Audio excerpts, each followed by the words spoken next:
David, you are the CEO of Fine & Country. I'd like to find out a bit about the Fine & Country story. When did it start? Talk to me.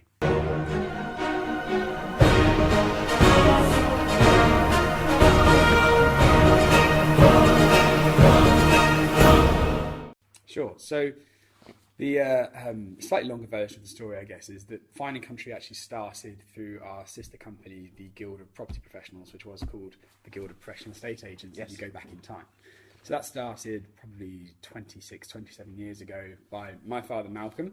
And what happened about 17 years ago or so, and this was, the Fine & Country brand started in a town called Bishop Stortford in the Hertfordshire, Essex borders, And what was happening there at the time was that the... how long had the Guild been going at this point? So like I said, it probably, as of today, the Guild is probably 26, 27 years old now, I believe. And Fine & Country is the younger sibling of those two. It's about 17, 18 years old. Posh brother, sister. Well, it was developed for a reason. Yes. And that reason was because in Bishop Stortford, like I say, which was representative of lots of towns and cities around the UK, what was happening is as property prices were increasing, your kind of traditional, more corporate, large land agencies, the likes of which are reasonably household names, were beginning to take more of the market share that used to belong to your typical, normally independent, leading high street agency. You can't say the names. I can say the names though. The likes of your Savs and your Franks were basically going for a further down the cream. Sure. Yeah. Sure. And there was there was a feeling, there was an opinion, there was a belief that not only could these typical independent estate agencies, so to put another name to it, in Bishop Stortford, it was Intercounty, which was run by John Cook at the time, who's our group CEO. So there is all a connection there as well. And Intercounty had a belief that not only should they be defending their market share. They were Guild members at this point. Yes, correct, yes. They should be defending their market share from this attack, but also there was a belief that they could attack that marketplace themselves.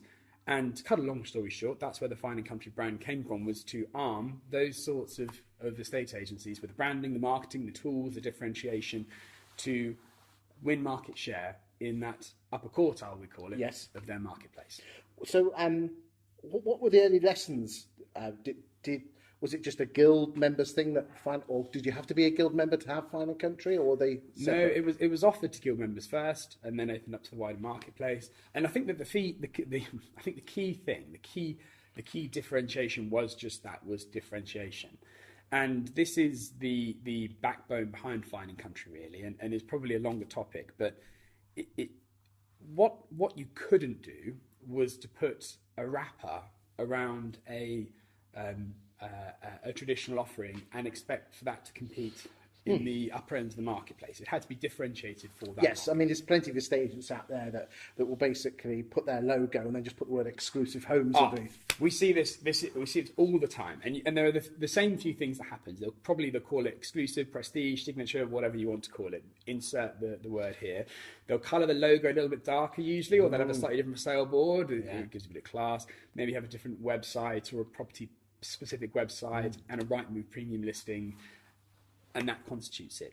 But it's not the case. And the best analogy I can give is this. So I hope you don't mind me using you as an example, but you drive an Audi. And there's probably a very good reason why you drive an Audi. You like the quality of the car, you like its speed, its engine reliability. The brand probably speaks to you as well. But the interesting thing is that Audi is owned by the same company that owns both Skoda at one end of the marketplace and Bugatti at the other end of the marketplace. You've hit the nail on the head, because and I've got an Audi A6. The same car is the Skoda Superb, and it is the same car. And my father says, why don't you buy a Skoda Superb? And I said, no, but I know it's the same car, and it's the same analogy, isn't it? Yeah. So sorry, go on. No. Well, that's just it. Is that it has to be so in the same context as somebody who's sat here relatively recently. I've seen as a friend of mine, and I've loved working with him for years. Is Simon Bradbury. Oh, listen. So Simon runs Thomas Morris in St Neots, and he runs Fine & Country in St Neots as well. And what's really important for him is, even though that is the same business in the same building, that those two offerings are completely differentiated and targeted for their own marketplaces. So the Thomas Morris proposition is perfect for that marketplace. Their Fine & Country proposition is perfect for that marketplace as well. Good stuff. So, has it all been plain sailing since was it 20 years ago since it started? Yeah, it was about that.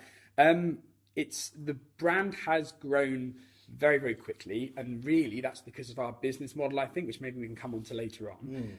So it has grown very quickly. Currently, we're the fastest growing premium agency in the UK. So our growth has been very good, but like everything, it's never plain sailing. It's never straightforward. So have you had any issues along the way?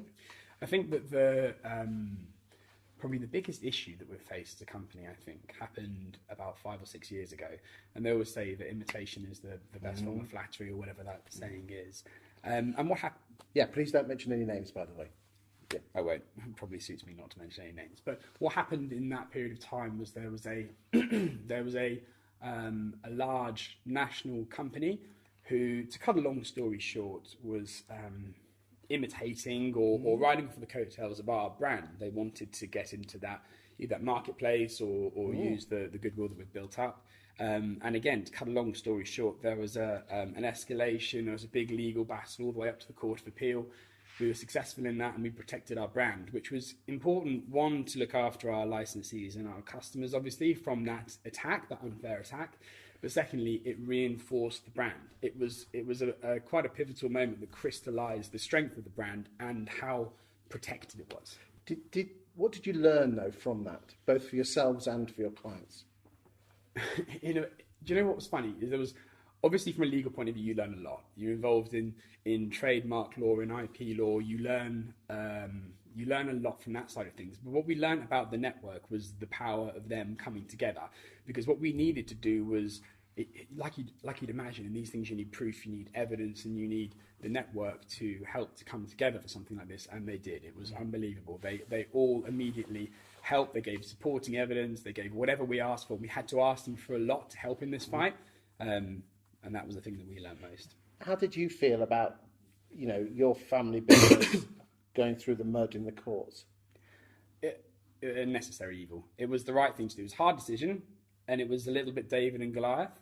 But how did you feel in here? So at the time, it was probably, I think it was 5 years ago, maybe. So how long have you been in Fine & Country? Coming up to about 9 years now. So you'd been in 4 years. Yeah. And never really experienced anything of that size or magnitude or cost as well, because there was a huge toll it took on the people in the business, and there was a huge financial toll it took as well, and we had to be successful in it. So it was difficult for sure. Okay. It was necessary. We had to do it. Okay. So being the boss's son, did you get parachuted in and were the boss straight away? No, that has its ups and downs. Okay. And like anyone in a similar position, it does have its ups and downs. For me, I've grown up with this business, and It's funny. So I was talking to. Don't tell me your dad parachuted you in at 14 and. No, child labour. Although no, I must admit most summers were spent in the business, but it's funny growing up with it, because you have, for a long period of time, the whole business had been in my house, along with it had been on Park Lane, which is where we are now, which was just a huge leap for it to have gone through. And it was funny, I was talking to Ian McKenzie, who I know sat here not so long ago. Good friend. And he's a great guy, and he runs the Guild of Property Professionals now, doing a superb job of it. And we were talking about something a guild member, and I said, "Oh, is it this person?" He said, "Yeah." I said, "I only know that name because it's been in my head for decades and decades. You just grow up with it." Yeah. But it's a fantastic industry. It's a fantastic business. We're really fortunate. I'm really fortunate, and I love my job, and I love the people that I work with. So yeah, it has. Because if you don't mind me saying, I know some people might think you went in at the top. I've looked at your CV on LinkedIn, and you really have. You went in at the bottom, and you've earned your way up, haven't you? Yeah. And when we first started in the business, and the people that I've started with that are there currently as well, the business was a completely different look and feel, to the point where the Guild and Fine & Country staff members were doing both jobs together, and eventually both companies grew to a point where they needed their own focus, which I really believe in. That was the theme of our conference that you were so kindly at a few weeks ago, was they needed the focus on their business, on their brand, on their role, and we've achieved that now. But yeah, it's been fun. Yeah, there is synergy between the two, isn't there? Between hugely, the Guild. hugely. Yeah. So basically, they've got their own identity and their own people, yet at the same time, when people need to come together, in the scenes. What does that mean to agents, though? Because there's got to be some people are just fine and country people, some agents who are just guild, and then there's plenty that do both. Yeah, so there's actually, this often surprises people, but the crossover is about 20%. People that Really? I thought it was a bit more than that. No, and you're not alone in that. Lots of people do think that, but they are, they're quite different. And they're quite different in their propositions and their marketplaces as well. So well, I think it is. I think it's a very rare occasion where a guild member would be competing with a fine and country member. But the net effect of the two working together is greater than they would be on their own. So a really good example of that would be the Park Lane office, that both networks can use and promote that office there.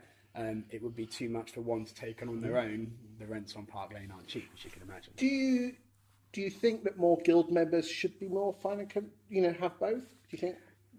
I kind of think that we are where we are with that. I think, like I said earlier, the fine and country offering was offered to guild members first. They were the first port of call out of loyalty, respect, all the things you'd imagine, and also because that is the best fit for fine and country as someone who is a leading independent estate agent in their area. Yeah. You couldn't ask, so it was the right thing to do. I think any guild member, maybe not, hopefully not, but I think any guild member who wanted to know about fine and country has known about it and has asked the questions and been very open about it. And, I've been to guild meetings, Ian's been to fine and country meetings, so we learn from each other. But the separation is really important, and there's so much that each brand does that is different. Yeah. Ironically, sometimes we get asked by people who are members of both to cross over some of those propositions. And sometimes that's the right thing to do, but quite often it's important to keep them differentiated. Sometimes it's quite important to say, no, actually, you need to do what you're doing. You need to do what you're doing. What about the future of fine and country? Where's that going? So we split that into different areas, and I kind of mean that geographically. In the UK, it's our goal to be the biggest premium estate agent in the UK. That's where we want to get to. That's our growth. And we talk about filling the country up because we work on exclusive licensed territories, actually defined by postcodes. And in other videos, we're going to talk about what advantages there are to be a fine and country member, but we can do that in another video. Sorry, sure. Carry on. No. So in the UK, it's quite straightforward. It's that. Overseas, we want to grow into as many relevant markets as we can to increase the presence there. And the third part is that we're just on the cusp of launching a pilot into America, which could be really interesting. It's my belief the brand will do very, very well in America. It's an incredibly hard market to crack. You've had a crack of that before, haven't you? In various different ways and shapes and forms, and investigations into there and things like that. But it's what we're looking to do in America now is to set up a pilot with an existing agency there to see how it works on the ground and what we need to do to adapt the proposition to that market, because it works. The market is so different there to as it is here. It's massively. Well, it's like the Americans coming over here and telling us how to do things, and we tell them to, so I'm sure it must be the same the other way around.